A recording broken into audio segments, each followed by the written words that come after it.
Amen. Purihin ang Diyos. Salamat sa Panginoon sa lahat ng ating mga pagpupuri. Yan, salamat sa Diyos at napakasarap talagang umawit ng parangal sa ating buhay at nag-iisang Diyos. Walang iba kundi ang ating Panginoong Jesus. Palakpakan natin ang Diyos. Yan, salamat sa Panginoon sa mga patotoo at sa mga handog, awitin na bilang pasasalamat sa Kanya. Puti na lang may mga awit. Ma-express natin yung pasasalamat sa ating Panginoon. Buti na lang. At salamat sa banal na Espiritu na patuloy na sa atin nagtuturo ng mga hakbangin para masigit natin mapasalamatan ng Diyos. Kasi kulang ang tula, kulang ang mga salita para ihayag ang pinakadabis na pasasalamat kasi yung buhay ni Jesus binigay niya para sa atin. Tapos araw-araw ginagabayan niya tayo. Pagising sa umaga, binibigyan ng buhay. Paglabas ng bahay, pinapangalagaan, pinag-iingatan. Talagang walang pwedeng tumumbas ng pasasalamat. Buti na lang, may mga awit. At kapag tayo'y pinagpapala ng Diyos at tayo nais natin magpasalamat, kahit saan tayo naroon, nakakaawit tayo para ma-express natin yung saya at appreciation na binigay ng Diyos sa atin na katugunan sa lahat ng ating kahilingan at hinaing sa Kanya. Purihin ng Diyos. To God be the glory. Salamat sa Panginoon. Salamat sa Kanya. Amen? Ayan. Okay. Tayo naman ulit ngayon ay makikinig o magbubulay-bulay ng Kanyang banal na salita. At lahat ba dito ay mga Kristiyano na? Wala nang hindi Kristiyano, lahat Kristiyano. Amen? Yeah. Wala nang hindi Kristiyano kasi ang topic natin, pamumuhay Kristiyano o buhay Kristiyano. Yan, kaya kung meron tayong mga Biblia, makibukas tayo sa aklat ng John 16:33. Yan. John chapter 16 verse 33.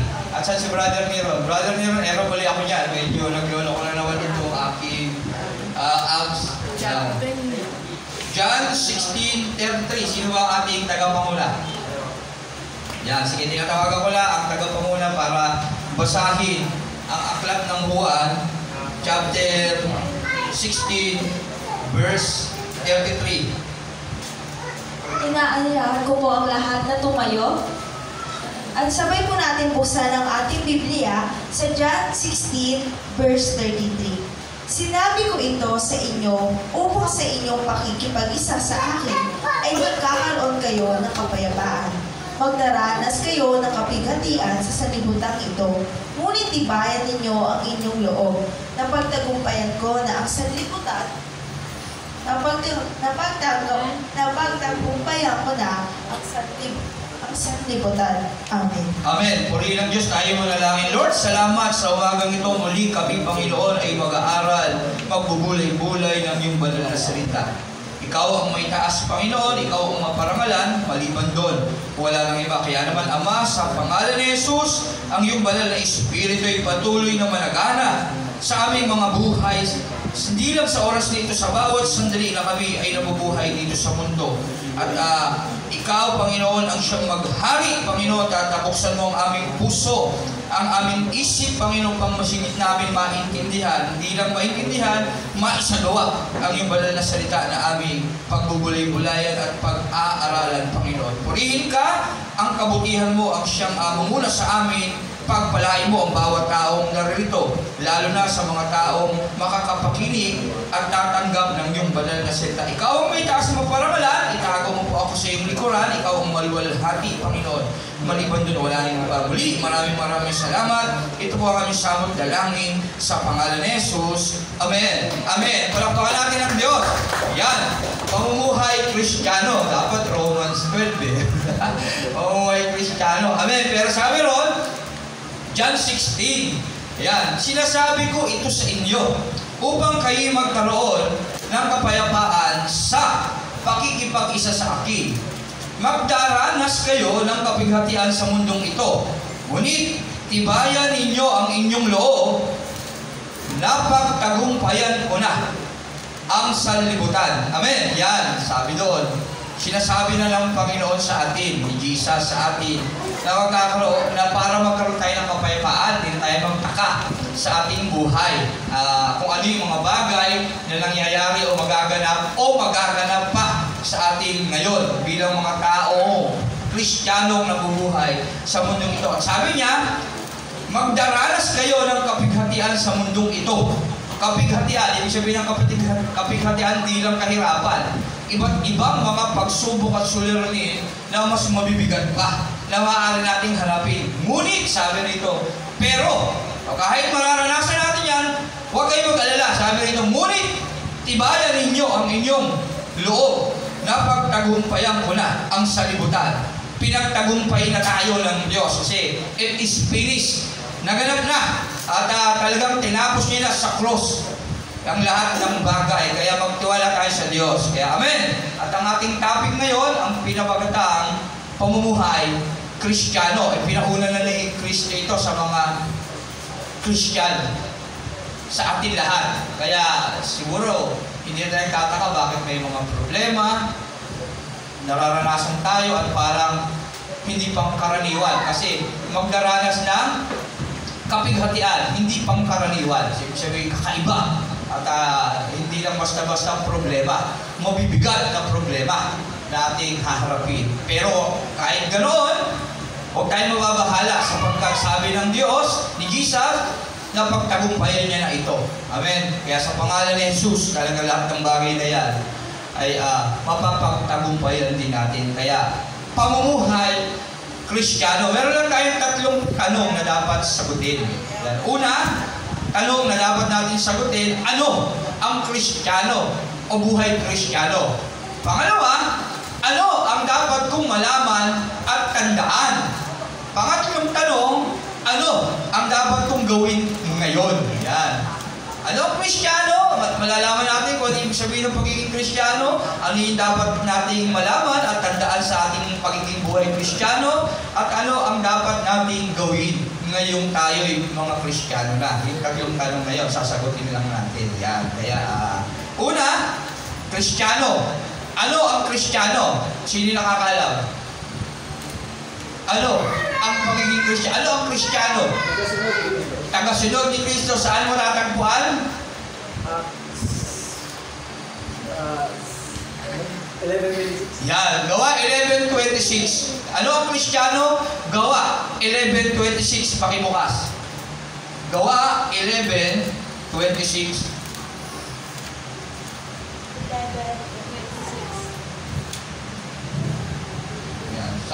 Sige, pakibasa. Mga Gawa, chapter 11, verse 26. At nang kanyang matagpuan ay sinama niya ito sa Antioquia. Isang taon silang nananatili roon na kasama-kasama ng iglesia at natuturo sa maraming tao. Doon sa Antioquia. Unang tinawag na Kristiyano ang mga tagasunod ni Jesus. Amen. Amen. Yan. Sa Antioch. Unang tinawag na Kristiyano ang mga ano? Tagasunod ni Kristo. O baga sa yung mga disipulo niya. At yun yung Kristiyano. Tinawag na Kristiyano noon ang mga taong tagasunod ni Kristo. Doon una tinawag sa lugar ng Antioch. Kaya sa kalaman ng lahat, sa lugar ng Antioch, na nasabing Kristiyano. Sino? Yung mga sumusunod kay Kristo. So, ibig sabihin, ang Kristiyano ay tagasunod ni Kristo. Yung meaning niya. Meaning, kasama ng iglesia. Yan. Bahagi ng katawan ni Kristo. Amen? Kasi sila yung mga taong sumusunod kay Kristo. Natural, pagka sumusunod kay Kristo, tumanggap ka kay Kristo. Tama? Sila yung mga taong tinuruan ni Kristo. At tinawag sila sa lugar ng Antioch una. Yan. Kasama ng iglesia. Sabi ron, Gawa 11:26, basahin ulit natin. At nang kanyang natagpuan, isinama niya ito sa Antioch, isang taon silang nanatili ron. Natagpuan, sinama nila sa Antioch, pumunta sila sa Antioch, at isang taon silang nanatili roon, kasama ng iglesia. So, ibig sabihin, kasama ng iglesia, bahagi ng katawan ni Kristo. Kasi iglesia, katawan ni Kristo na siyang ulo.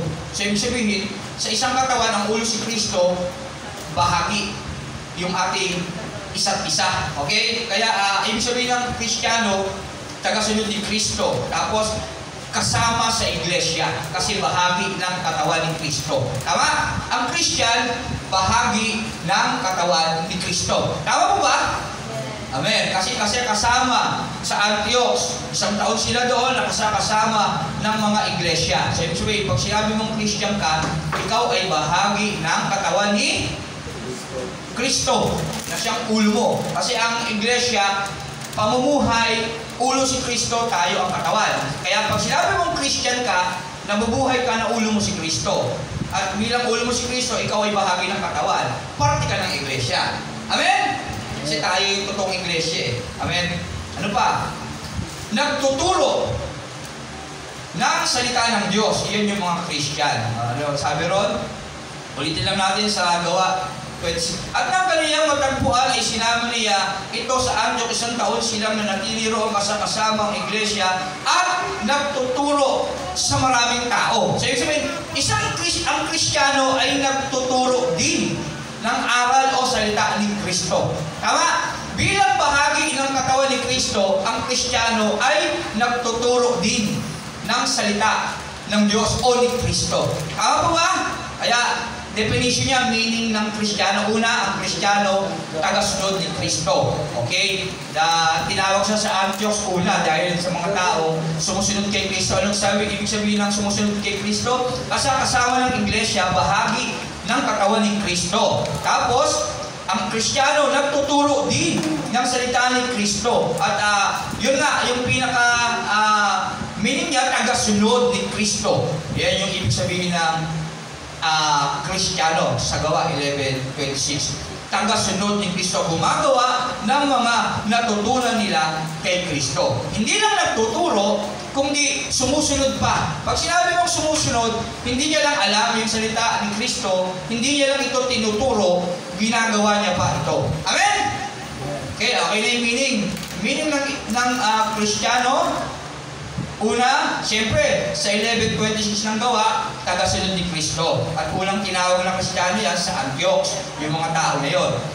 Ang ibig sabihin ng Kristiyano, kasama sa iglesia, bahagi ng katawan ni Kristo. Tapos, ang mga Kristiyano nagtuturo din ng salita ni Kristo. At hindi lang nagtuturo, kundi tagasunod pa ng Kristo. So, ibig sabihin, gumagawa pa ng mga itinuturo niya. Okay, hindi lang nagtuturo, bagkus ginagawa pa niya ito. Yun ang Kristiyano. Okay? Meaning yun. At ano pa yung mga karagdagan doon para masigit natin maunawaan ang Kristiyano. Ano ang buhay Kristiyano? Yan. Ano ang Kristiyano? Nasagot na natin yung mga bagay na yon at alam ko sinusulat ni Brother Joshua yan. At Kristiyano, tagasunod ni Kristo. Ito, dito naman tayo sa buhay Kristiyano. Roma 12:1. Ano ang buhay ng Kristiyano? Yan, okay. Roma 12:1 and 2. Ang sabi ron, pakibasa si Sister Mikay. Letter A na to. Roma 12:1-2. Pamumuhay Kristiyano. Kaya nga mga kapatid, alang-alang sa masaganang habag ng Diyos sa atin, ako'y nakikiusap na ialay ninyo ang inyong sarili bilang isang handog na buhay, banal at kalugod-lugod sa Diyos. Ito ang karapat-dapat na pagsamba ninyo sa Diyos. Huwag kayong makiayon sa takbo ng mundong ito, mag-iba kayo sa pamamagitan ng pagbabago ng inyong pag-iisip upang maunawaan ninyo ang kalooban ng Diyos. Kung ano ang mabuti, kalugod-lugod at ganap na kalooban niya. Amen. Amen. Purihin ng Diyos yan. Ano ang buhay Kristiyano?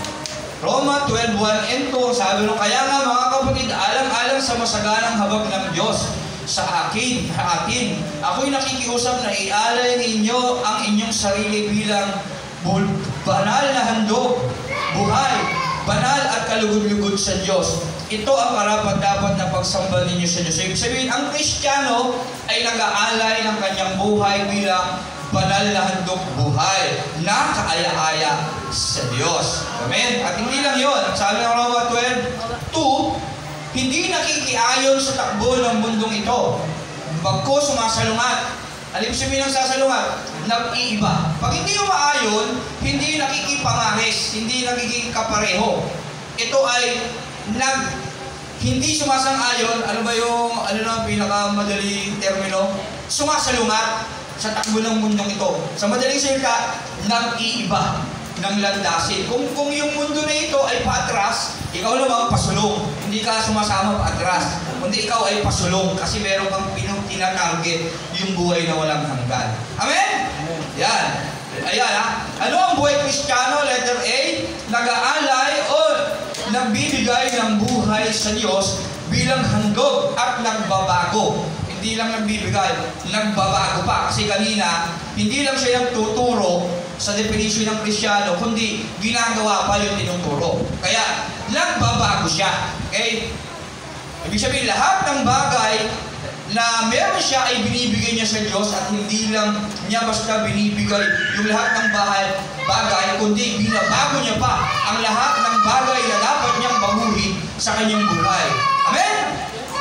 Ayan, ang Kristiyano. Letter B, ano ang buhay Kristiyano? 2 Corinthians 5:17. Pakibasa, Sister Mikay.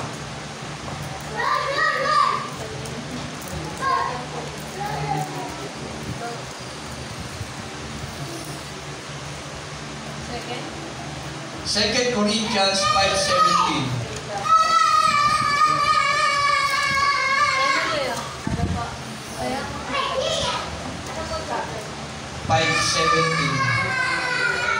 Ikalawang Korinto, chapter 5, verse 17.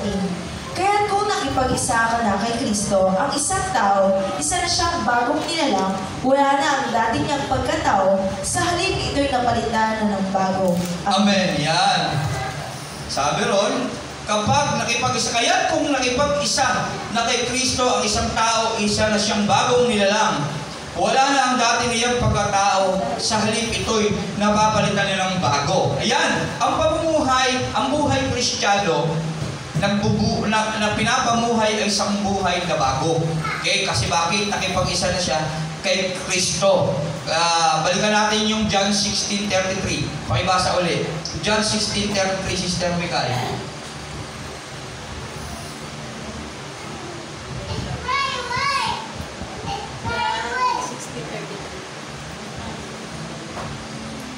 John chapter 16, verse 33. Sinabi ko ito sa inyo upang kayo'y magkaroon ng kapayapaan sa pakikipag-isa sa akin. Magdaranas kayo ng kapighatian sa mundong ito, ngunit tibayan ninyo ang inyong loob. Napagtagumpayan ko na ang sanlibutan. Amen. Yan, sabi ron, sinabi ko ito sa inyo upang kayo'y magkaroon ng kapayapaan sa pakikipag-isa sa akin. Yan, sinasabi ni Kristo ito, kayong mga nakipag-isa sa akin, dapat, 2 Corinthians 5:17, kapag nakipag-isa na kay Kristo ang isang tao, isa na siyang bagong nilalang. Wala ngayong dati niyang pagkatao. Sa halip, yung buhay niya ay patuloy na nagbabago. Amen? Kaya yun, ang buhay Kristiyano. Amen? Kaya kapag tayo sinabi natin sa sarili natin na tayo ay Kristiyano, dapat yung buhay talaga natin ay nagbabago.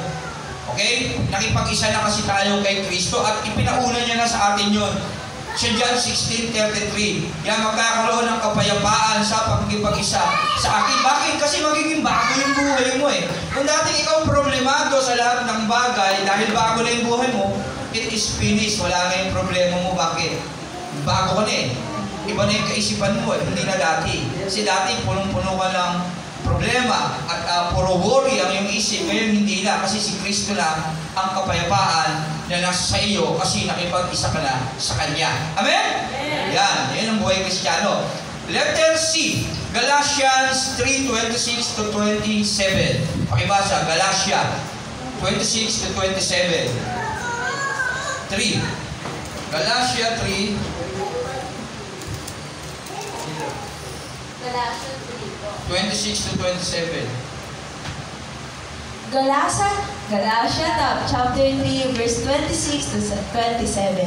Dahil sa inyong pananalig kay Kristo Jesus, kayong lahat ay anak ng Diyos.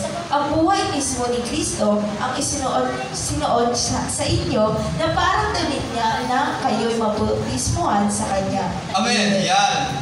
Ano ang buhay Kristiyano? Nananalig at ginagawang damit si Kristo. Kaya sabi ron, dahil sa inyong pananalig kay Kristo, siya Kristiyano may pananalig kay Kristo kasi tagasunod siya ni Kristo eh. Kaya nga siya sumusunod kasi naniniwala siya, meron siyang pananalig. Ano yung pananalig sa English?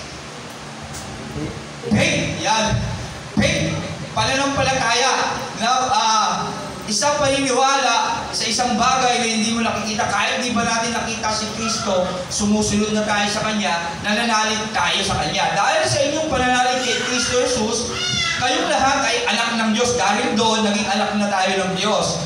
Ang buhay mismo ni Kristo ang isinuot sa inyo na parang damit nang kayo mabautismuhan sa Kanya. Kaya sinabi ng Santiago, kapag tumitingin sa salamin, sa Santiago 1, dapat huwag natin kalimutan yung ating sarili. Na ngayon tayo mga Kristiyano, dapat pag tinitignan mo yung sarili mo, dapat di mo na kinalilimutan. Bakit? Ang nakikita mo na dapat dyan, si Kristo, na tinanggap mo. Kasi nakipag-isa ka na nga, Christian ka na eh. Nakipag-isa kay Kristo, may bago ng buhay. Isa ka ng bagong nilalang. At sa bawat sandali na titingin ka sa salamin, lagi mong nakikita si Kristo na nasa sayo. Kasi si Kristo yung sinuot nating damit. Nung namatay siya sa cross, siya na ang nagsilbing damit sa atin. Yan yung ibig sabihin sa Genesis. Yung lagi ko sinasabi ito, yung sinuot kala Eva at Adan na yari sa balat ng tupa na damit na ginawa ng Diyos, hindi nila Eva at Adan. Okay? Kasi yung nakasala sila Eva at Adan, gumawa sila ng sarili nilang damit. Ang ibig sabihin doon, gumawa sila sa sarili nilang kakayahan ng pwede nilang pagtakip sa kanilang kahiliyan. Dahil nagkasala sila. Hindi pwede kasi dahon lang yun. Kapag natuyo, masisira. Kaya hindi natin pwedeng damitan yung sarili natin. Kaya hindi natin pwedeng gumawa tayo ng mabuti para kaluguran tayo ng Diyos. Amen? Kailangan natin si Kristo para kaluguran tayo ng Diyos. Kaya nga sabi ng John 14:6, ako ang daan, katotohanan, ang buhay. Kailangan natin si Kristo sa ating buhay na maging damit natin para kaluguran tayo ng Ama na makapangyarihan sa lahat. Amen? Kaya pag tinignan sa salamin, dapat hindi na ikaw yung nakikita mo. Dapat si Kristo na yon. At pag nakikita mo na si Kristo na yun, yun lang katibayan na ikaw talaga ay Kristiyano na. Amen? Kasi wala ka na sa dati mong buhay.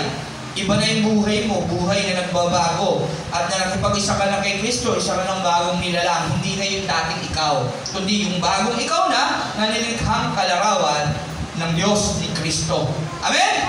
Tandaan yan ha. Galatians 3:26-27, ang Kristiyano nananalig at ginagawang damit si Kristo. Nananalig kay Kristo at hindi lang nananalig, ginagawang damit siya. Sa ibig sabihin, pinamumuhay yung buhay ni Kristo. Letter D, John 3:3-8. Yan. Ito yung pagiging born again.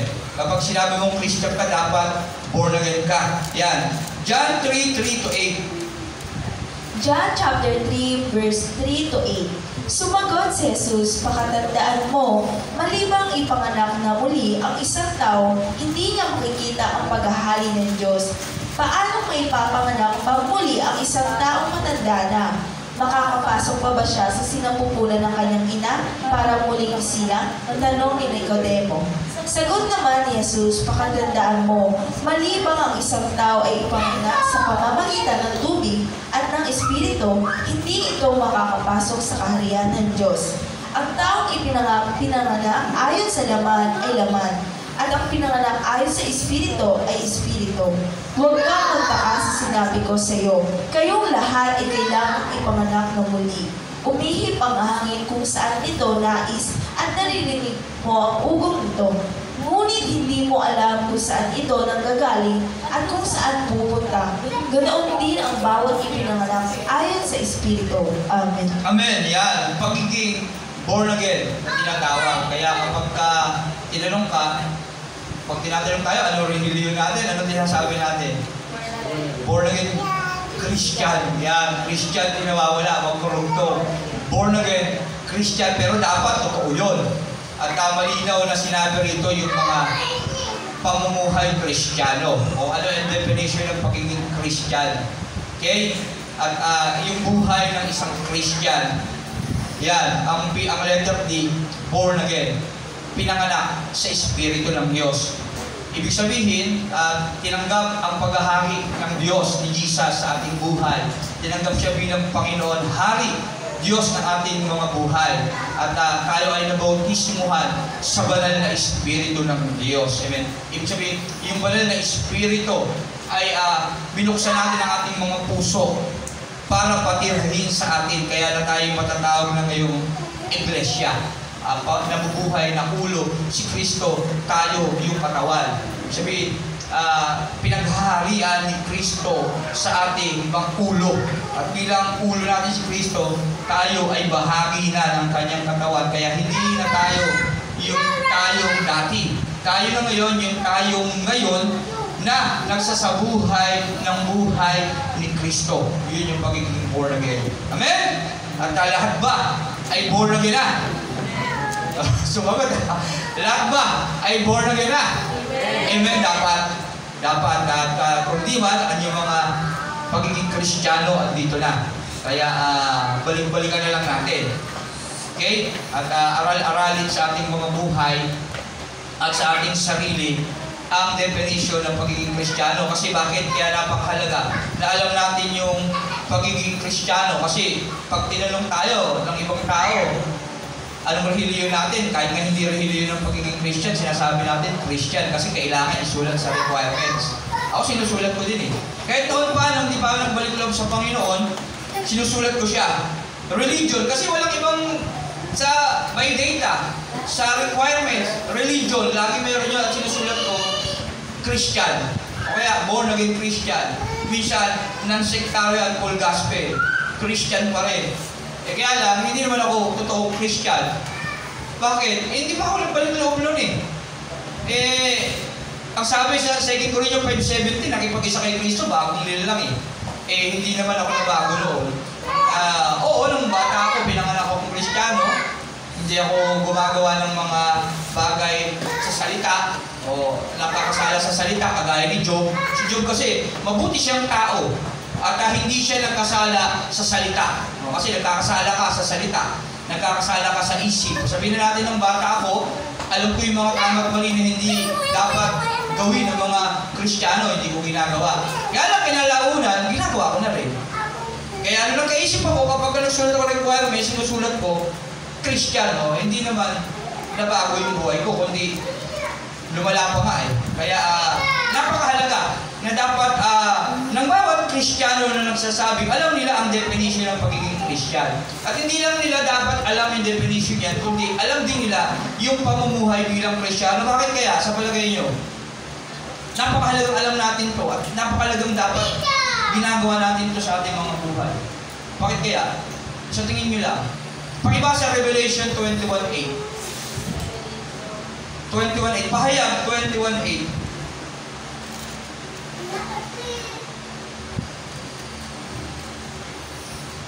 Mga pahayag, chapter 21, verse 8.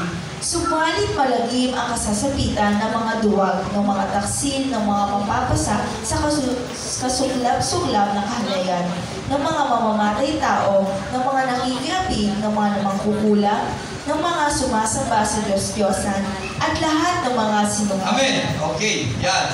At lahat ng mga sinungaling. At kapag binasa mo siya, ang magiging bahagi nila ay sa lawa ng nagliliyab na asupre. Ito ang pangalawang kamatayan. Kaya napakahalaga na dapat sa buhay natin, kapag sinabi natin na tayo Kristiyano, ay dapat nga talagang tayo Kristiyano. Kaya napakahalaga na dapat alam natin ang definition at ibig sabihin ng buhay Kristiyano. Amen? Subalit, malagim. Pagka sinabi mo malagim ka, hindi. Hindi lang basta nakakatakot. Malagim pa, sobrang nakakatakot. No, sobrang nakakagilalas, ibig sabihin. Sobrang hindi mo na dapat isipin na mangyari sa iyo. Subalit malagim. Ang kasasapitan ang mangyayari sa mas mababa malinaw po na salita. Ang pagiging bunga, ang kasasapitan ng mga duwag. Ito yung mga duwag, sila yung mga Kristiyano na hindi gumagawa ng kanilang mga tungkulin.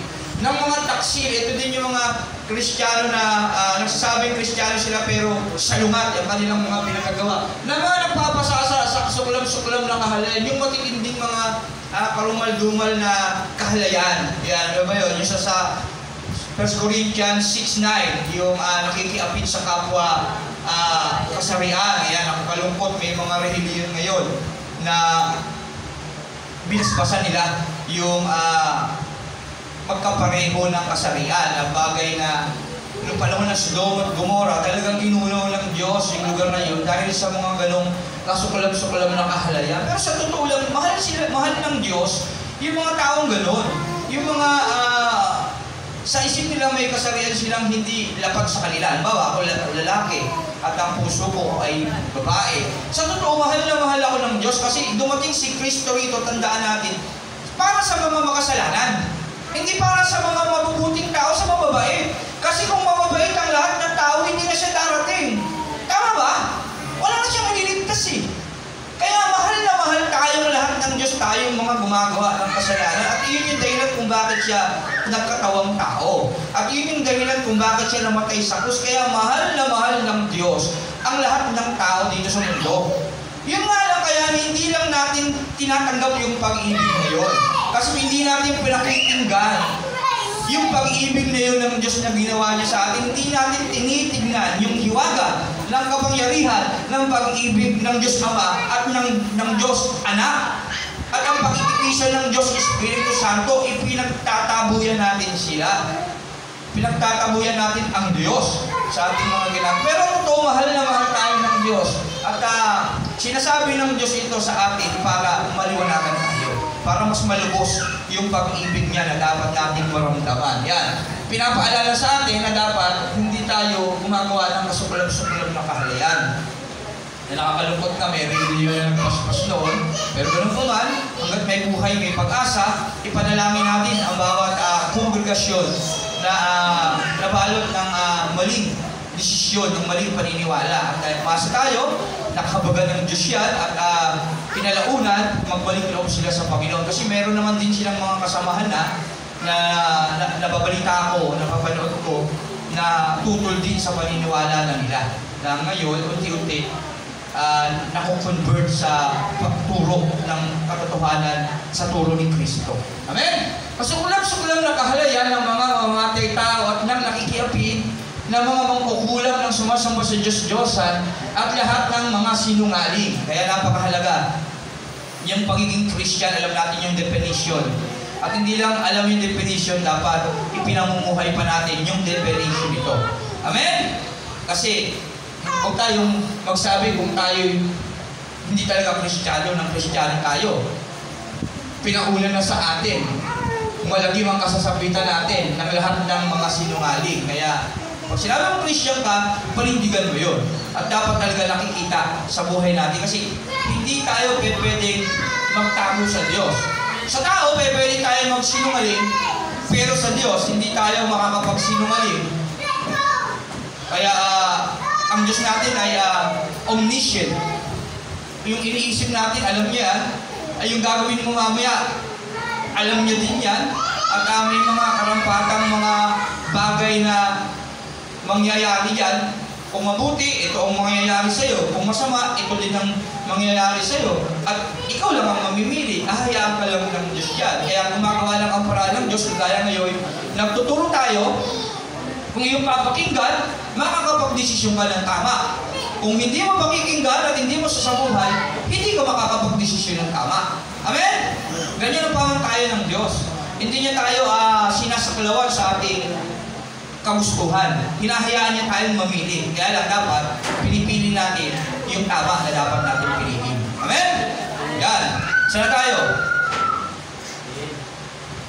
Sa naman tayo natapos, yung definition niya, yung pamumuhay niya bilang Kristiyano. Yan. Ito yung mga tao na born again. Kaya napakahalaga na alam natin yung definition. At yung, hindi lang yung definition, tandaan natin, ulitin ko lang yung pamumuhay niya talaga, yung ginagawa. Kaya, Number 1, ano ang Kristiyano o buhay ng Kristiyano? Nasagot na natin, okay?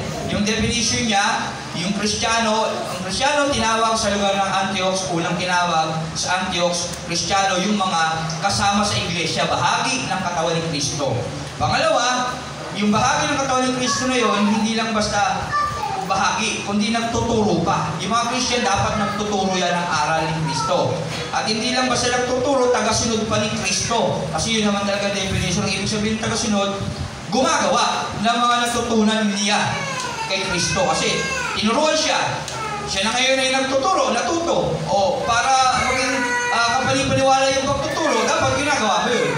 Kasi kung di rin makikita sa'yo, Pariseo tayo. Ang ibig sabihin ng Pariseo, mga mapag-ibabaw, mga religyoso, nagtuturo ng kautusan ni Moses na hindi naman nila isinasabuhay. Yun ang ibig sabihin nila. Kaya magiging Pariseo tayo. Okay? At anong pamumuhay Kristiyano? Roma 12:1 and 2. B. 2 Corinthians 5:17. Galatians 3:26-27. D. John 3:3. Yung pagiging born again. Okay, number 2 na tayo. Mabilis lang to. Ang bilis ng oras. Hinahabol natin yung oras. Mahaba sa anak ko eh. Lagi namang mahaba kapag tayo nag-aaral. Okay? Kaya pagtsagaan na lang natin yan. Number 2. Number 2 tanong. Ano yung number 2 tanong? Kanina. Saan yun? Ano ang dapat kong malaman at tandaan bilang Kristiyano? Kaya yan. Ano ang dapat kong malaman at dapat kong tinatandaan pag ako'y Kristiyano? Sabi dito, sa number 2, dapat mong tandaan at malaman, hindi ito madaling buhay. Amen? Ang pagiging Christian, hindi madali. Kaya nga, sa bagay, napakadali kasi sasampalataya ka lang eh. Ligtas ka na eh. John 3:16, gayon na lamang ang pag-ibig ng Diyos sa sanlibutan. Ibinigay niya ang kanyang bugtong na anak upang ang sino man, kanya-kanya individual, ay sumampalataya, hindi mapahamak, kundi magkaroon ng buhay na walang hanggan. Sasampalataya ka lang eh, pero sabi, faith without action is dead. Kaya hindi lang basta sampalataya. Kasi kung yung may pananampalataya ka, maging yung diablo nananampalataya rin at hindi lang nananampalataya, nanginginig pa. Amen? Nanginginig pa sa sobrang pananampalataya sa paniniwala niya sa Diyos. Kasi nakasama niya yung Diyos sa langit eh. Kaya talagang hindi lang siya nananampalataya kasi nanginginig pa. Talagang sigurado siya na may Diyos. Bakit? Ang pananampalataya ay katiyakan na mangyayari asang bagay na hindi mo pa nakikita. Tayo yun. Kasi hindi pa natin kailanman nakita ang Diyos. Nakita lang natin ng Diyos yung mukha niya sa pamamagitan ni Kristo na pag-ibig niya. Amen? Maging si Kristo yung mukha niya, hindi naman yun talaga yung mukha niya eh. Bakit? Iba yung katawang panlangit at iba yung katawang pang lupa. Kaya yung mukha ni Kristo, hindi yun. Iba yung katawang panlangit. Kaya wala pang nakakita sa mukha ng Diyos. Pero, si Satanas, kaya nanginginig pa, alam niya talaga na may Diyos kasi nandoon din siya ng panahon eh. Pinatapon lang siya kasi nag-rebelde siya eh. Tama ba? Kaya, si Satanas, nananampalataya rin at hindi lang basta nananampalataya, nanginginig pa. Kasi sigurado siya na may Diyos dahil alam niya, nakasama niya rin ang Diyos. Amen? Eh tayo, pananampalataya lang. Kaya karamihan, walang gawa. Kaya ang resulta, dead yung pananampalataya at hindi pwede makapasok sa langit yung mga patay ang pananampalataya. Kasi faith without action is dead. Sabi Santiago, kung ang isang tao kailangan ng pagkain at sinabi mo damit o pagkain, magbihis ka at magpakabusog, hindi mo naman siya hinainan, anong mapapala niya? Pinag-pray mo lang siya. Anong mapapala ng tao na yon? O wala, adi gutom pa rin siya, luma pa rin yung damit niya, hindi mo inaksyonan eh. Hindi ka naghanap ng damit mo na maganda para ibigay mo sa kanya. Hindi ka nag-abot kahit pambili mo lang ng tinapay bago mo siya, pasalamatan mo ang Diyos sa pagpapala na ito. Amen? Kaya nonsense. Pag pe-pray mo, meron ka naman kayang gawin, hindi mo maibigay sa kanya. Nonsense, yun yung pananampalatayang walang gawa. Kaya sabi ni Santiago, ipapakita ko sa iyo ipakita mo ang pananampalataya mo at ipakikita ko sa iyo ang pananampalatayang may kalaking nagawa. Kaya bilang Christian, dapat yung faith natin may gawa. Okay? Kasi bakit? Hindi ito madaling buhay. Ang pagiging Kristiyano, hindi madaling buhay. Balikan ulit natin yung teksto natin. John 16:33. John 16:33. Hindi madali ang pagiging Kristiyano. John 16:33. Okay, ako na lang magbabasa. Sinasabi ko ito sa inyo upang kayo ay magkaroon ng kapayapaan sa pagkikipag-isa sa akin. Magdaranas kayo ng kapaghatian sa mundong ito. Amen? Ngayon, yung kapaghatian ba na yun, sa tingin nyo, madali? Hindi. Kaya kasi sinabi kapaghatian, matindi. Matinding kahirapan. At patutunayan yan ng 2 Timothy 3:1-17. Basahin natin. 2 Timothy chapter 3 verse 1-17.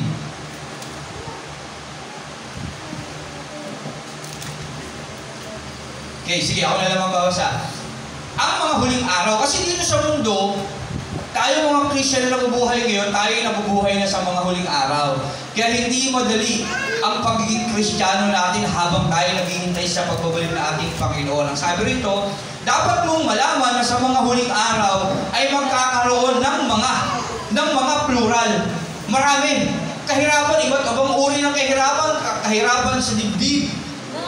Yan. Kalungkutan, lahat. Sakit at karamdaman. Kahirapan sa pinansyal. Lahat ng bagay, siyempre lahat ng mga suliranin, magkakaroon ng mga kahirapan. Ang mga tao ay magiging makasarili. Sakim, sa salapi, makasarili. Laging gusto siya lang yung nariligayahan. Hindi lang yun, sakim sa salapi. Gusto laging kumita na lang ng pera. Wala lang panahon sa Diyos. Puro salapi na lang iniisip. Palalo, mayabang pa lang ibig sabihin nito. Salamat sa isang kananayan na nasabi niya yung definition ng palalo. Mayabang, mapagmataas, mapagsamantala, gusto lahat, yung kanya, ang lahat ng bagay, yung sa iba, hindi niya na iniisip. Suwail sa magulang yung mga kabataan. Karamihan ngayon talagang suwail sa magulang, kasi sa magulang na rin, i-school nila, at kaya hindi na sumusunod. Walang utang na loob at lapastangan sa Diyos. Sila'y magiging malupit, walang habag, mapanirang puri, marahas, mapusok, namumuhi sa mabuti. Sila'y magiging mga taksil, pabaya, mayabang, mahilig sa kalayawan at walang pag-ibig sa Diyos. Sila'y magpupunwaring maka-Diyos, ngunit hindi naman nakikita ang kapangyarihan nito sa kanilang pamumuhay.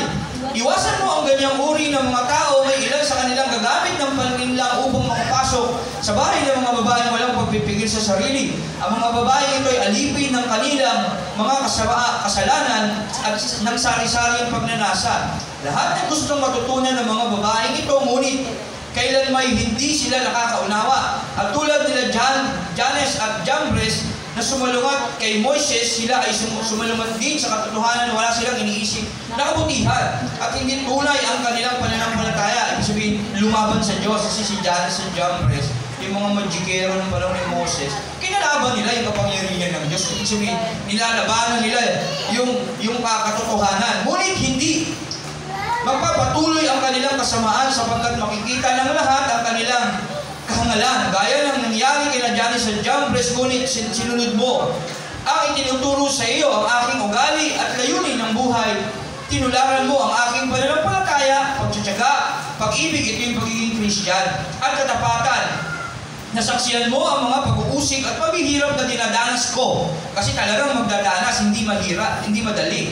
Antioquia, Iconio at Lystra, napakahirap ng dinanas ko, ngunit sa lahat ng iyon ay iniligtas ako ng Diyos. Gayun din naman ang lahat ng nagnanais mamuhay nang matuwid tayo na to. Ang lahat ng mga Kristiyano bilang tagasunod ni Kristo, bilang mga Kristiyano, tagasunod ni Kristo Jesus ay daranas ng mga pag-uusig. Samantalang ang masasama ay lalo naman magpapakasama. Kaya ingat tayo at bantayan natin sarili natin. Pag sa buhay natin, tinuturuan tayo ng Diyos ng katotohanan, pero parang hindi tayo natututo. Samantalang ang masasama ay lalo naman magpapakasama. Tandaan niyo yan, baka lalo na tayo magpapakasama.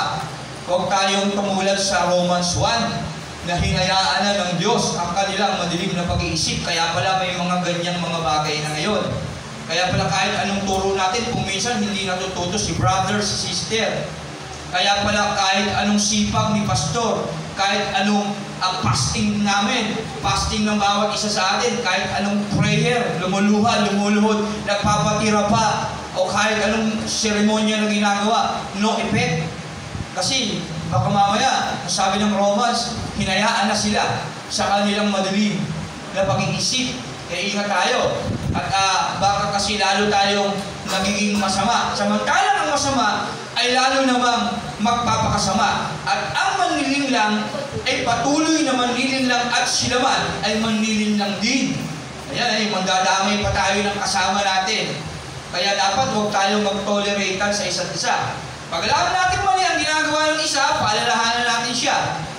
Sabi nga ng Bible, pag nakita mo mali, pagsabihan mo, pag hindi pa rin tumigil, magsama ka pa ng isa para mas mapaliwanagan siya. Pag hindi talaga tumigil, nakakalungkot yung sabi kanina sa turo, itiwalag eh. Nung umaga, di ba, napansin niyo, sino yung nandito kanina umaga? Ayan, itiwalag na eh, at hindi na nga iintindihin eh, pero sa atin, sa totoo, wow, mabigat naman. Ganoon talaga eh. Sinta ng Diyos ay buhay at mabisa. Mas matala sa alin mong tabak na magkabila ang alin. Wala tayong magagawa. Ano ba yung gusto natin? Yung sabi ng Bible, di baling, wala kang isang mata, pumunta sa langit, huwag ka lang mabuo, pumunta ka sa impyerno.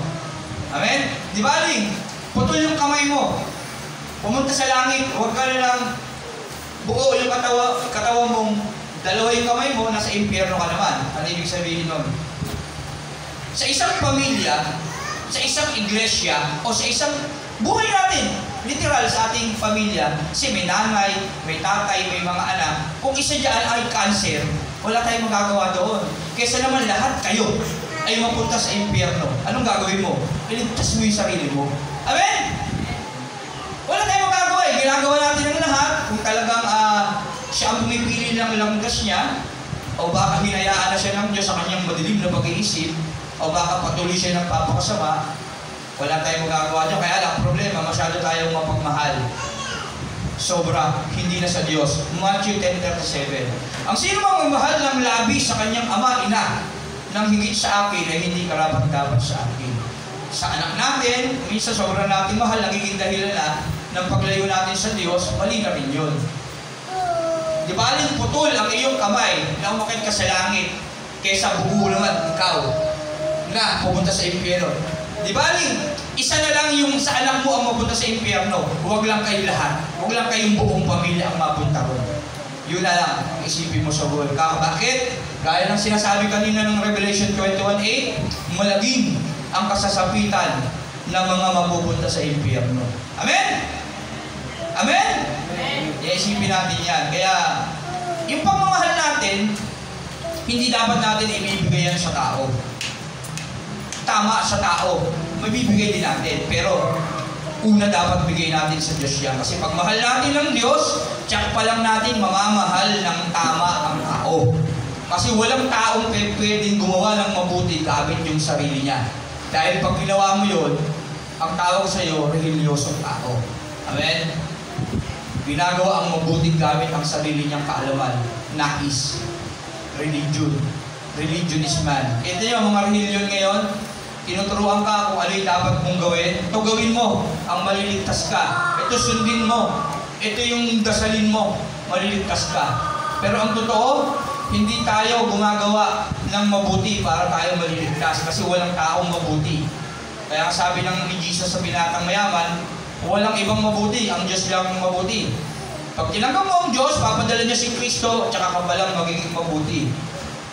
At ang katibayan ng pagiging Kristiyano, ginagawa niya yung mabuti dahil ligtas na siya. Hindi para maligtas. Kaya kung ikaw ginagawa mo mabuti para maligtas ka, hindi ka Kristiyan. Hindi mo naintindihan ang buhay Kristiyano, ang pagiging Kristiyano. Amen? Kaya tandaan natin, karagdagang kaalaman yan, at sa pagpapatuloy natin, tandaan natin, hindi ito madali. Ang pagiging Kristiyano ay hindi madali. Hindi yan basta sasampalataya ka lang. tama, nasasampalataya ka, pero dapat meron kang gawa. Okay? Dapat meron kang gawa. Kasi bakit? Ano ang utos na mahalaga? Pinakamahalagang utos? Pag-ibig. At ano yung pag-ibig? Action word. Action ang pag-ibig. Hindi salita lang, hindi lang nararamdaman yan. Action. Kaya hindi ito madali. Kailangan nating meron tayong gawin sa ating buhay para masabi natin na tayo yung Kristiyano. Ano yung dapat natin gawin? Si Kristo, pinaghari sa buhay natin yan. John 16:33, bumalik tayo ron, magdaranas kayo ng kapighatian sa mundong ito. Kaya tandaan natin yan. Sa letter A, mababadbad kasi ng kasamaan ng mundo dahil yun, 2 Timothy 3:1-17, at sabi ng 1 John 5:19, ang mundo ay nasa ilalim ng kapangyarihan ng dyablo. Kaya wala tayong magtaka bakit masama yung daigdig at parang wala nang pagkakilala sa Diyos yung mga tao. Kaya yung mag-church, balik pa sa iyo. May inis pa sa iyo, sa totoo lang eh. Kaibigan, mahal ka ng Panginoon. Oo, alam ko na yan, matagal na. Alam ko na yan. Ano yun? Joke? Hindi ko ba yan eh? Diba? Sa totoo lang eh. Nakukorn yan siya sa church. Amen? Nakarinig ng awitin. Praise the Lord. Hallelujah. Ayun na naman itong mga kengkoy na to. Ganun yung mundo eh. Yung check up. Buti na lang, salamat sa Matthew chapter 5 verses 11 and 12. Talagang mangyayari yan. Pinauna na. Kaya sabi ng John 16:33, pinapaalala yung pag-isa natin kay Kristo eh, di ba? Sabi rito si John 16:33, yan o, sinasabi ko ito sa inyo upang kayo magkaroon ng kapayapaan sa pagkikipag-isa sa akin. Lahat yan, mararanasan niyo. Kaya huwag na tayo magtaka. Kasi mababadbad ng kasamaan ng mundo sa panahon ngayon. Kaya bilang Christian, mahirap talaga maging Kristiyano. Daranas ka ng pag-uusig. Bakit? Kasi yung mundong ginagalaw mo ay nasa ilalim ng kapangyarihan ng dyablo. 1 John 5:19. Pakibasa ulit, Sister Mikay. 1 John 5:19. Yan. Alam natin tayo'y mga anak ng Diyos kahit na ang mundo, ang buong sanlibutan ay nasa kapangyarihan ng dyablo. Pag tinaas mo pa kaya, Brother Joshua, 9:20. Taas ba yan? 20.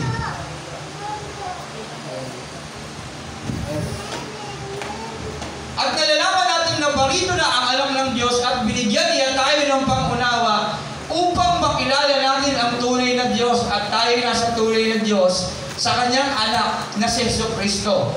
Siya ang tunay na Diyos at buhay na walang hanggan. Buti na lang, sa kabila na ang mundo ay nasa ilalim ng kapangyarihan ng dyablo, sabi ng John 16:33, sinabi ko na ito sa inyo upang kayo magkaroon ng kapayapaan sa pag-isa sa akin. Buti na lang, nandiyan si Kristo na ating buhay na walang hanggan at dahil doon nakakapagpahinga tayo. Meron tayong inspirasyon na okay lang ang hirap sa mundo. Okay lang na lahat ng tao ay masama, sa totoo lang. Pero kaya ako nandito kasi meron akong purpose. Amen? Kasi si Kristo, pinagtagumpayan niya yan. At ako, bilang nabubuhay dito sa mundong ito na sinasabing Christian ako, ay dapat maging tanglaw nila. Amen? Laging asin at ilaw ng sanglibutan pinaghaharian ng dyablo. Amen? Tama mo ba? Yan. Ano pa? Letter B, kailangan ang pagtitiis o kailangan ang magtiis sa hirap. 1 Peter 2:21. 1 Peter chapter 2, 21. Sige, ako na lang magbabasa. Ang pagtitiis ng hirap ay bahagi ng pagkatawag sa inyo ng Diyos. Sapagkat nang si Kristo ay magtiis para sa inyo, binigyan niya kayo ng isang halimbawang dapat tularan. Hindi magiging madali maging Kristiyano kasi bahagi ito ng buhay na sumusunod sa Diyos. Maging si Kristo man ay nakaranas ito at binigyan niya tayo ng halimbawa. Siya ay Diyos, pinanganak siyang mahirap, mayaman, naging mahirap, hindi siya rin sa buhay ng literal, buhay spiritual siya, tiniis niya yun. Sa madaling salita, hindi naging madali yung buhay niya dito sa mundo. Kaya tayo rin naman, bilang tagasunod ni Kristo at bilang tumanggap kay Kristo, hindi magiging madali.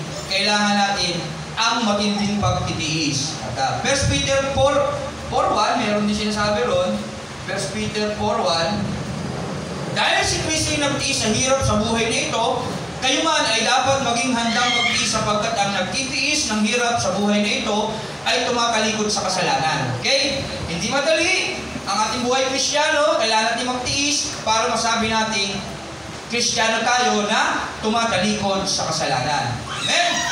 Letter C, dadaan sa apoy ng pagsubok. 1 Peter 1:7. 1 Peter 1:7, sabi rito, ang gintong nasisira ay pinaparaan sa apoy upang malaman kung talagang dalisay. Gayun din naman, ang inyong pananampalataya na higit na mahalaga kaysa ginto ay pinaparaan sa pagsubok upang malaman kung ito'y talagang tapat sa galoy kayo'y papupurihan, dadakilain at pararangalan sa araw na mahayag si Jesucristo. Hindi madali ang pagiging Kristiyano kasi dadaan tayo sa apoy ng pagsubok. Pero kapag nalampasan natin yung pagsubok na yon, sa araw na yon, talagang tayo ay dadakilain ng Diyos. Amen? Kaya pinapahanda tayo ng Diyos na kapag tayo sinabi natin sa ating sarili na tayo Kristiyano, tandaan natin, number 2, hindi ito madali. Kaya huwag kayong magtaka at huwag kayong bibitaw sa mga nararanasan nating paghihirap, pag-uusig, na parang hindi natin maisip kung wala namang katapusan. Amen? Kasi parte ng buhay pagiging Kristiyano ito, mas matitindi pa. Amen? At tandaan nyo hindi lang tayo porket pinagpapala, yun ang katibayan na tayo Kristiyano. Maging ang diablo, ayaw magbigay ng pagpapala. Kasi nga siya nga ang may naghahari sa sanlibutan ito. 1 John 5:19.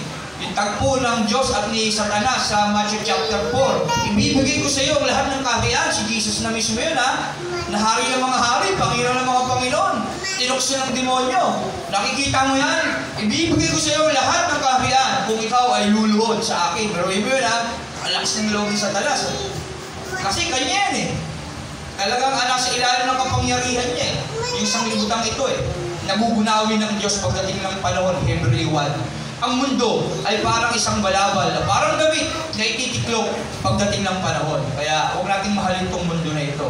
At tandaan natin, hindi madali ang buhay natin pagiging Kristiyano dito sa mundo kasi daranas tayo sa apoy. Bakit? Kay Satanas kasi ito na paghahari. Amen? Ang totoo natin tahanan ay sa langit. Parang dagang ko rin sa pagiging Kristiyano, tayo kasi ay mamamayan ng langit. Tayo mga estranghero lang ng mundong ito. At hindi tayo taga rito. Upo tayo, upo. Alam din sabihin ng upo? UFO. Unidentified. Dahil object, hindi pala. Ay, hindi tayo taga rito. Alam mo tawag sa mga hindi taga rito? Alien, hindi taga rito. Ang ibang mundo. Kasi yung mundo natin, yung langit. Tayo ay taga-langit. Tandaan natin yan. Kaya huwag natin mahalin yung mundo ito. Amen? Yan, isipin natin yan. Ang buhay Kristiyano, hindi madali. Mahirap. Pero kapag napaglabanan natin ang mahirap, talagang may buhay na masagalang ginagawa. Huwag tayo mag-alala. Hindi tayo iiwan ni pababayaan ng Diyos. Sabi nga ni Pablo, si Kristo ang sikreto. Si Kristo lang. Si Kristo Jesus. Amen? Number 3, ang bilis ng oras, Anong number 3? Tanong na tayo. Ano ang dapat gawin? Ano ang ginagawa o dapat gawin natin, mga Kristiyano? Number 3, tibayan ang loob. Balik ulit tayo sa John 16:33. Tibayan ang loob. Bakit? Napagtagumpayan ko na ang sanlibutan. John chapter 16. Sabi ko ito sa inyo upang kayo magkaroon ng kapayapaan sa pagkikipag-isa sa akin. Magdaranas kayo ng kapagitaan sa mundong ito. Ngunit tibayan ninyo ang inyong loob sa napagtagumpayan ko na ang sanlibutan. Kaya anong dapat natin gawin? Tibayan natin ang ating loob. Bakit? Nagtagumpay na si Kristo. Pinagtagumpayan niya na ang sanlibutan. It is finished. Naganap na. Kaya dapat, letter A, manatiling tapat sa Diyos. Santiago 1:12. Santiago 1:12. Dapat, letter A, manatili tayong tapat sa Diyos. Para natin makikita ang tinitibayan natin yung loob. Dapat ipinakikita natin tapat tayo sa Diyos. Santiago. Aklat ng Santiago, chapter 1, verse 12. Pakibasa, Sister Miguel. Sige, ako na lang. Magpala ng tao taong nananatiling tapat sa kabila ng mga pagsubok sapagkat matapos siyang subukin, tatanggap siya ng gantimpala ng buhay na ipinangako ng Panginoon sa mga umiibig sa Kanya. Kaya tibayan natin ang loob, manatili tayong tapat sa gitna ng mga pagsubok upang sa bandang huli, tatanggap tayo ng pangako ng ating Panginoon. Tandaan natin, ang Diyos ay hindi nagbabago noon, ngayon at magpakailanman. Siya ay tapat at ang pangako niya yan at siguradong gagawin niya yan. Bakit? Siya si Yahweh. Siya si Jehovah. Kapag sinabi, tiyak ay gagawin. Amen? Tandaan natin, ang Diyos, ang ating Panginoong Yesus ay si Yahweh, si Jehovah, na kapag sinabi, ay tiyak gagawin niya yan. Amen? Hindi nagsisinungaling ang Diyos. Talagang gagawin niya. Kaya, tibayan natin ang ating loob sa pamamagitan ng manatiling tapat tayo sa Diyos. Ano pa? Manatiling matatag, letter B. Colossus 1:23. Dapat manatili tayong matatag sa ating buhay na ito. Colossus chapter 1, verse 23. Yan. Okay, Colossus 1. Subalit kailangan ninyong manatiling tapat at matatag, magkaroon yun sa inyong pananampalataya at huwag pabayaang mawala ng pag-asang dulot ng magandang balita na inyong narinig. Niloob ng Diyos na akong si Pablo ay maging tagapangaral ng magandang balitang ito na ipinahayag sa lahat ng tao sa buong daigdig. Yan, dapat tibayan natin ang ating katapatan at ang ating loob sa ating pananampalataya sa mabuting balita na ipinangaral ni Pablo na itong sinulat niya na nasa sa atin na ngayon upang pagdating ng panahon ay maging makabuluhan yung paghihirap ni Pablo. Yan, pagsulat niya nito hindi naging madali. Talagang dumanas siya ng mga pag-uusig, maging ang buhay niya ay kapalit. Pero ganun pa man, dahil alam niya sa panahon natin ngayon, tayo ang makikinabang nito, sinikap niya na maisulat ito sa tulong ng banal na Espiritu ng Diyos. Dahil kinasiyahan siya na ngayon ating binabasa at pinag-aaralan upang magkaroon din naman tayo ng katatagan sa ating mga buhay. Amen? Kaya ano dapat natin gawin bilang Christian? Tibayan ng loob, manatiling tapat at manatiling matatag sa ating pananampalataya kay Kristo. Amen? Magtiwala sa Diyos dahil bibigyan niya tayo ng lakas, sikaping pagtiisan ang lahat ng pagsubok, yan, sa ating mga buhay na ito. Kasi yun ang pagiging buhay Kristiyano. Amen? At 10 minutes. At alas 12 na. Kaya basahin na lang natin yung pamumuhay Kristiyano, Roma 12. Yan. Basahin na lang natin para alam ko naman na lahat ng bagay na narinig natin ay alam na natin at pinapaalala na lang sa atin dahil tayo mga matatagal ng mga Kristiyano. Roma chapter 12. Ito na ang pamumuhay Kristiyano. Ito na yung buhay ng Kristiyano. Kapag sinabi natin tayo yung Kristiyano, dapat ito yung ginagawa natin sa ating mga buhay. Okay?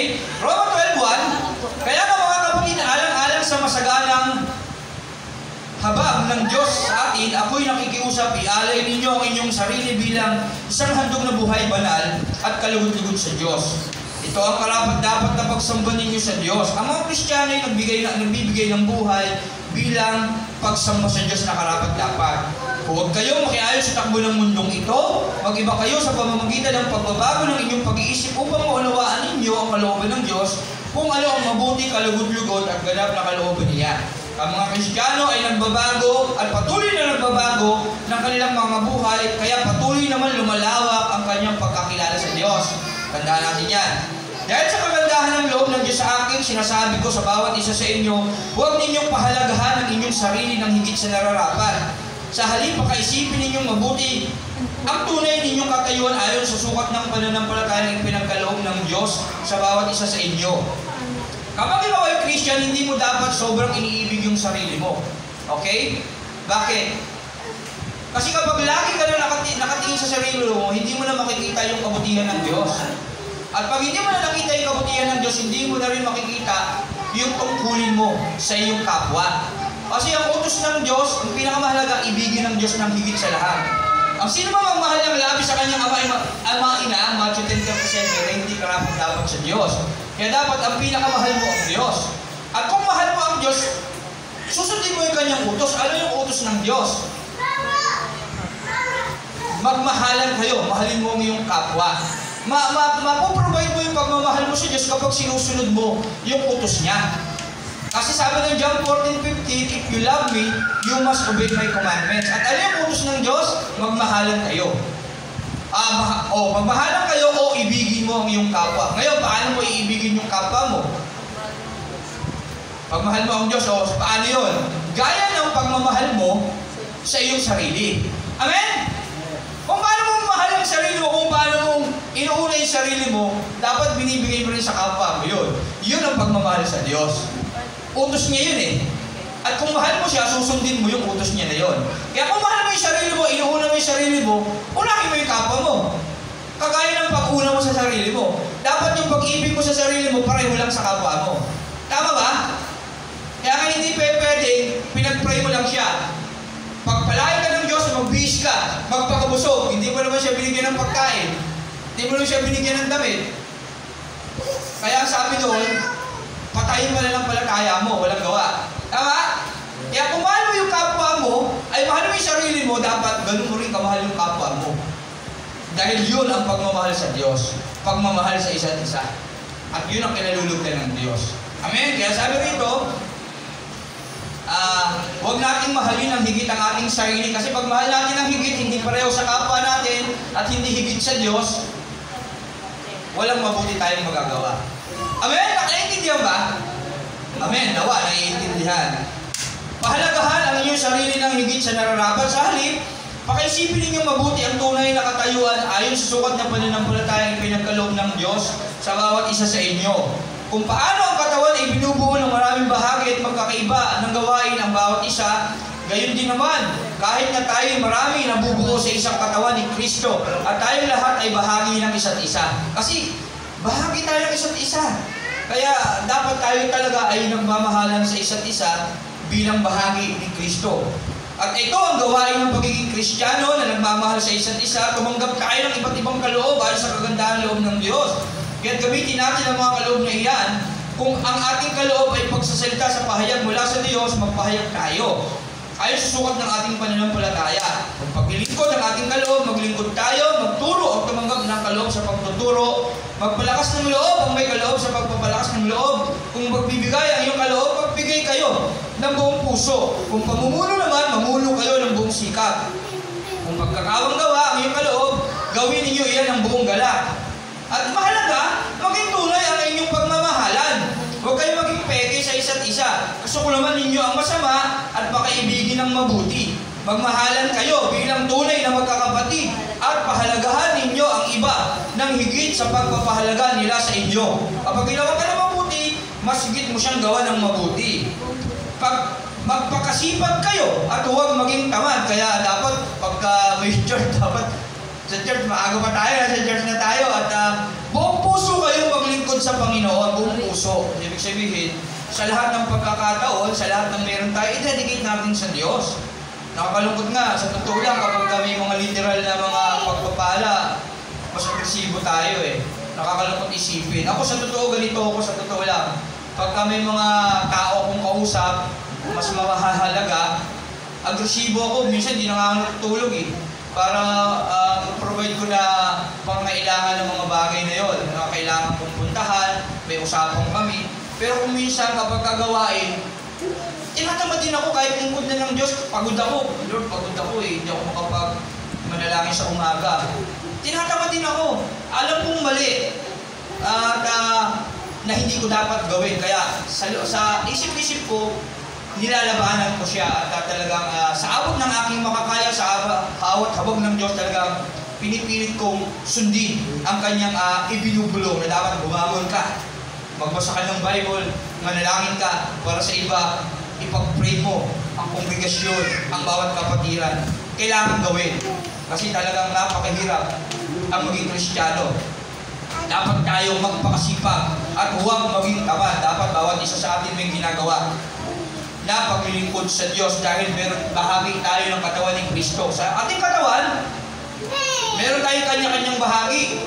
Sa katawan ng Kristo, may kanya-kanya tayong bahagi. Kamay, paa, kamay, mata, ilong. May iba-iba yan tungkulin. Dapat ginagawa niya ng bawat isa.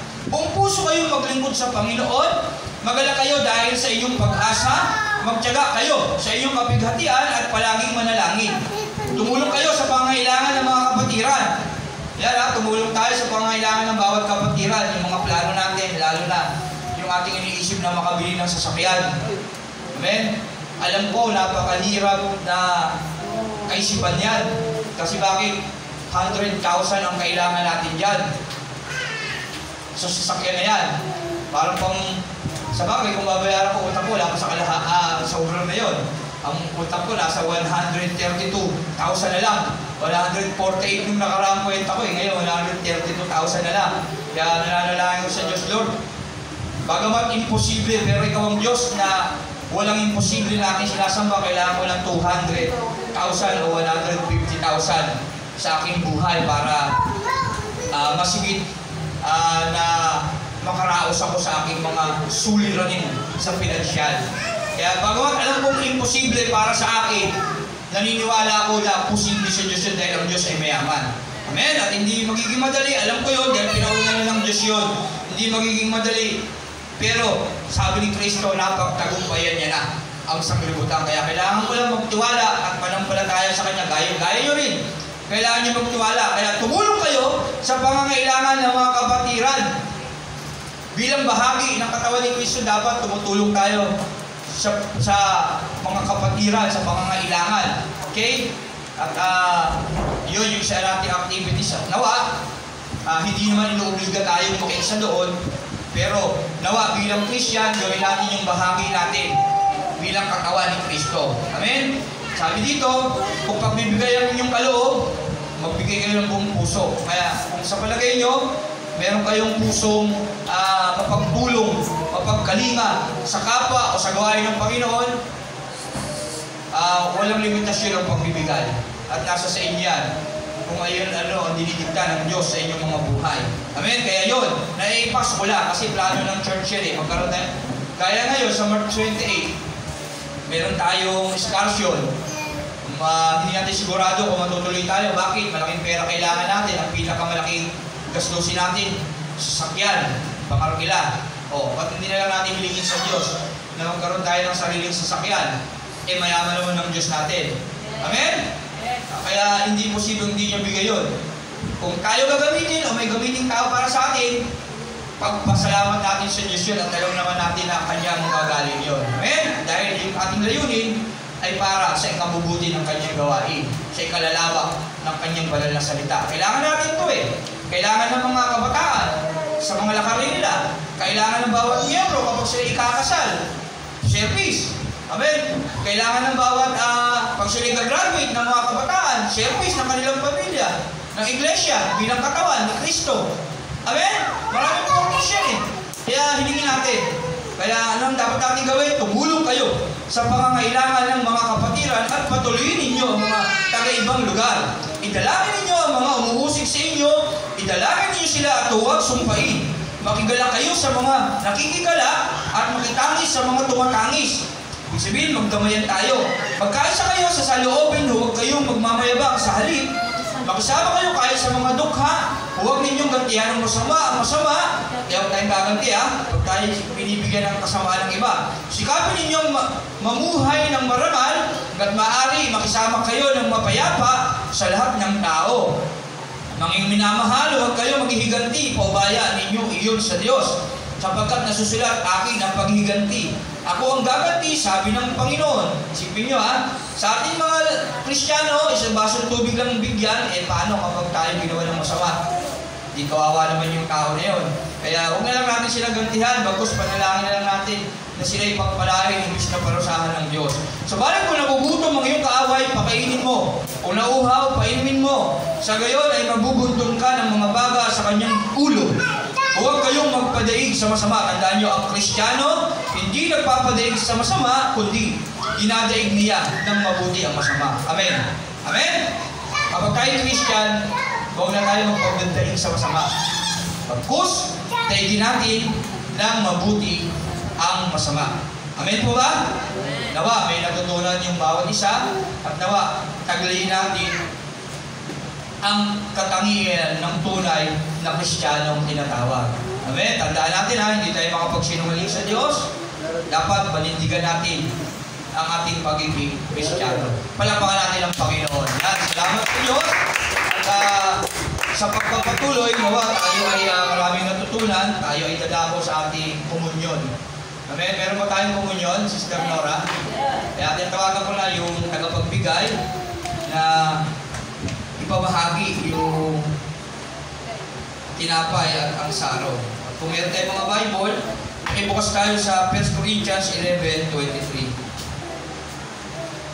Kailangan tumayo at habang nakatayo, ay pag-pray muna natin siya. Sige. Tayo lahat ay tumayo at manalangin siya. Lord, salamat Panginoon sa bagay na ito na pag-alala ng iyong kamatayan, Panginoon. Huling hapunan, Panginoon, ikaw ay magbubuwis ng buhay sa krus, Panginoon. Ginawa niyo ito, Panginoon. Pinilinan kami, gawin namin ito bilang pag-alala sa iyo. At ngayon nga, Panginoon, dinalapit namin sa iyo, gawain ito, patubayan mo kami, patawarin mo kami sa aming mga nagawang pagkakasala, Panginoon, sa isip, salita at gawa, at naway maging kalugod-lugod kami tumanggap ng pag-alala na ito, Panginoon, bilang pagliligtas mo sa amin. Salamat, Panginoon, salamat sa kapatawaran na binigay mo sa amin sa pangalan ni Jesus. Amen. Pamahagi natin ang tinapay at saro.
Sa Panginoon at ibinigay ko naman sa inyo noong gabi siya ipinagkanulo ang Panginoong Jesus.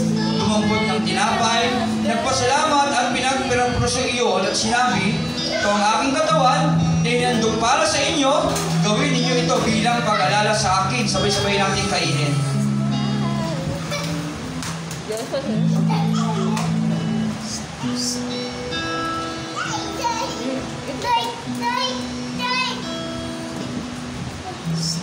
Salamat sa Panginoon. Matapos maghapunan, dumumpot din siya ng kopa at sinabi, ang kopang ito ay ang bagong tipan ng Diyos na pinagtibay ng aking dugo. Tuwing iinumin ninyo ito, gawin ninyo ito bilang pag-alala sa akin. Sabay-sabay natin inumin. Tayo manalangin sa Diyos. Lord, salamat Panginoon sa iyong dugo at katawan, Panginoon, na nabayubay sa krus.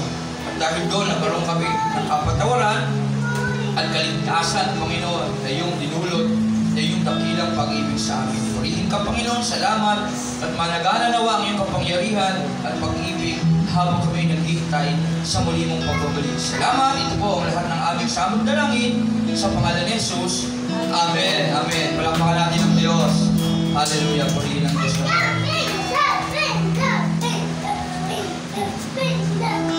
Yun, salamat sa Diyos.